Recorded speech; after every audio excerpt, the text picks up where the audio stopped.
اگر کسی نے اپنا رزق بڑھانا ہے تو وہ استغفار کو پکڑ لے. انفیکٹ رسول اللہ صلی اللہ علیہ وسلم میجورٹی صحابہ جب ان سے کوئی ذکر پوچھتے تھے تو یا وہ درود ابراہیمی بتاتے تھے یا وہ استغفار بتاتے تھے. یہ ثابت ہے صحیح حدیث سے. تو استغفار کے بارے میں ایک حدیث یہ بھی آتی کہ رسول اللہ صلی اللہ علیہ وسلم نے فرمایا کہ جو شخص استغفار کو کانسٹنٹلی اپنا لیتا ہے, بہت زیادہ کانسٹنٹ استغفار کرتا ہے, Allah will make a way out of him from every difficulty. Allah تعالیٰ اس شخص کے لیے ہر مشکل سے کوئی راستہ نکال دیتا ہے. تو میں نے خود بھی پرسنلی اپنی لائف میں دیکھا, ایم شور کہ آپ لوگوں نے بھی دیکھا ہوگا کہ جو بندہ بہت زیادہ استغفار کرتا ہے اس کے معاملات آسان ہوتے ہیں, اور جو بندہ جتنے گناہوں میں پڑا ہوتا ہے اور استغفار جو ہے نہیں کرتا ہے تو پھر ظاہر ہے کہ اس کے معاملات پھر بہت تنگ ہو جاتے ہیں, اس کی لائف بہت تنگ ہو جاتی ہے. اسی طرح سب سے جو بہترین, یہ ون آف دا فیوریٹ آیاز ہے صحابہ کی. میجورٹی صحابہ جب ان سے پوچھا جاتا تھا کہ آپ کی فیوریٹ آیا کون سی ہے, صحابہ کی آپس کی کنورسیشنز یہ ہوتی تھی, بیٹھ کر ایک دوسرے سے ڈسکس کرتے تھے کہ آپ کی فیوریٹ آیا کون سی ہے, آپ کی فیوریٹ آیا کون سی ہے. تو چیپٹر 39 ورس نمبر 53, سورہ زمر ورس 53, قل یا عبادی الذین اسرفوا علی انفسہم لا تقنطوا من رحمت اللہ. اے نبی کہہ دیجئے میرے بندوں سے, یہاں پر یا عبادی تمام انسانوں سے بات ہو رہی ہے, الذین اسرفوا علی انفسہم جو کہ زیادتی کر چکے ہیں اپنے نفس میں, who have crossed the limits. اسرفوا یعنی کہ اسراف کر دیا ہوا ہے, زیادتی کر دی ہوئی ہے انہوں نے اپنے نفس پر. کیا کہو انہیں, لا تقنطوا من رحمت اللہ, کہ اللہ کی رحمت سے مایوس نہیں ہو. ان اللہ یغفر الذنوب جميعا, بے شک اللہ تعالیٰ تمام گناہ معاف کر دیتا ہے, تمام گناہ معاف کر دیتا ہے. ایک حدیث قدسی میں آتا ہے کہ اللہ سبحانہ تعالیٰ کہتے ہیں کہ اے ابن آدم, اگر تو میرے پاس گناہ لے کر آئے اور تیرے گناہ جو ہے وہ زمین سے آسمان تک جو ہے وہ ڈسٹنس کو فل کر رہے ہیں, لیکن تو مجھ سے سنسیئر ریپینٹنس کرتا ہے تو میں تجھے معاف کروں. ابھی بہت خوبصورت حدیث آپ کے سامنے آئیں گی اللہ سبحانہ وتعالیٰ کی مرسی کے حوالے سے. ایک حدیث آپ کے سامنے رکھتا ہوں. علی ابن طالب رضی اللہ تعالیٰ عنہ رپورٹڈ, یہ المستدرک کی حدیث ہے, صحیح ہے اکارڈنگ ٹو علامہ البانی, اور علی رضی اللہ عنہ سے بہت کم حدیث مروی ہیں. علی رضی اللہ عنہ reported the messenger of Allah صلی اللہ علیہ وسلم said, verily Allah is astonished. اللہ کی astonishment یہ اللہ کا ایٹریبیوٹ ہے, اور اللہ کیسے اسٹانش ہوتا ہے یہ ایک ظاہر ہے کہ متشابہات میں سے اللہ knows best. لیکن اللہ is astonished at a servant, اللہ ایک انسان پر اسٹانش ہوتا ہے when he says there is no God but you, لا الہ الا انت, but I have wronged myself so forgive me, for none forgives sins but you. یہ ایک دعا ہے پوری, یہ دعا میں آپ کو پڑھ کے سناتا ہوں. لا الہ الا انت انی قد ظلمت نفسی فاغفر لی ذنوبی انہ لا یغفر الذنوب الا انت. یہ پوری عربی میں جو ہے وہ دعا ہے. دعا کا ٹرانسلیشن کیا ہے؟ There is no God but you, I have wronged myself so forgive me, for none forgives sins but you. اللہ اسٹونش کرتا ہے ایسے بندے پہ, اور اللہ کہتا ہے my servant acknowledges that he has a Lord who forgives and punishes. Allah angels کو کہتا ہے, اللہ تعالیٰ بولتا ہے کہ کیا میرا بندہ یہ ایکنالج کر رہا ہے کہ اس کا ایک رب ہے اور وہ رب جو ہے گناہوں کو معاف کرتا ہے. یعنی اللہ کو اتنی خوشی ہوتی.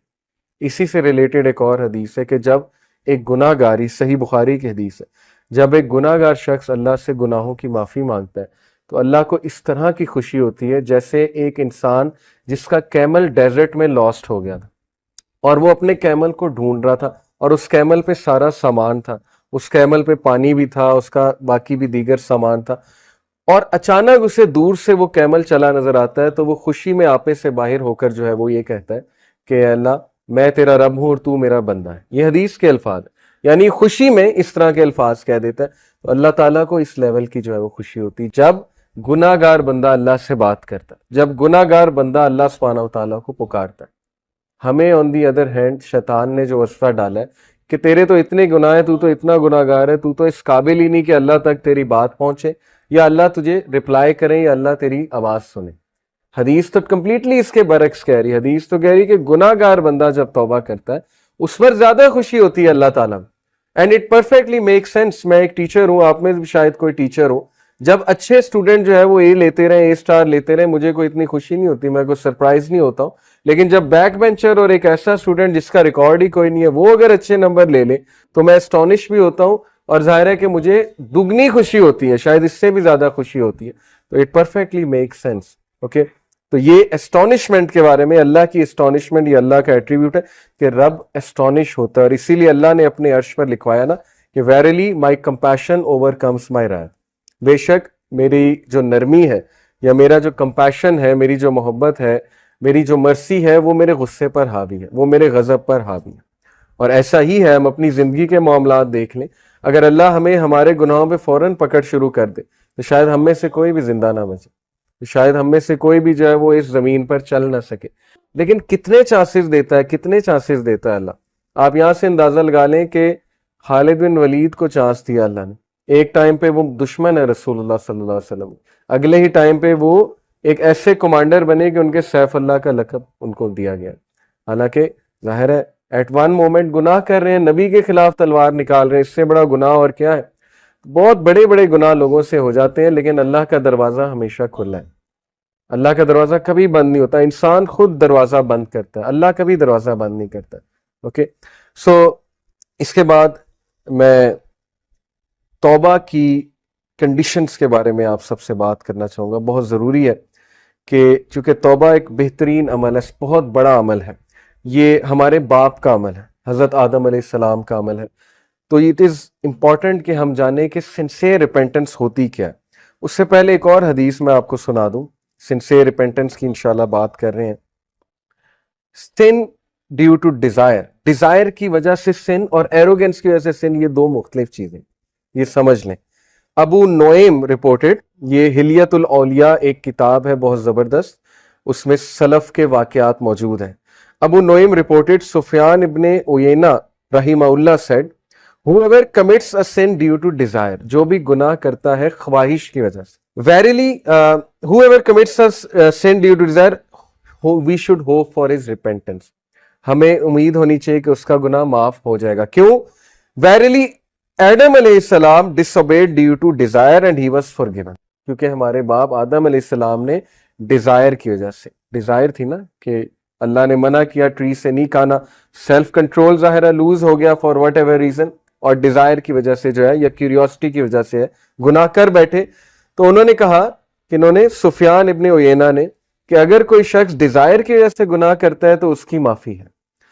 But if a sin is committed due to pride and arrogance, then fear that the perpetrator may be cursed. لیکن اگر کوئی شخص متکبر ہو کر, اور جیسے فرعون تھا, انا ربکم الاعلی, تکبر, ایک تو گناہ کر رہا ہے, بچوں کو مار رہا ہے, آگے سے اعلان کر رہا ہے کہ میں رب ہوں, میں زندگی دیتا ہوں, میں موت دیتا ہوں. تو یہ والا جو سن ہے اس کے بارے میں ہے کہ that person will be cursed. Verily Iblis disobeyed due to pride and he was cursed.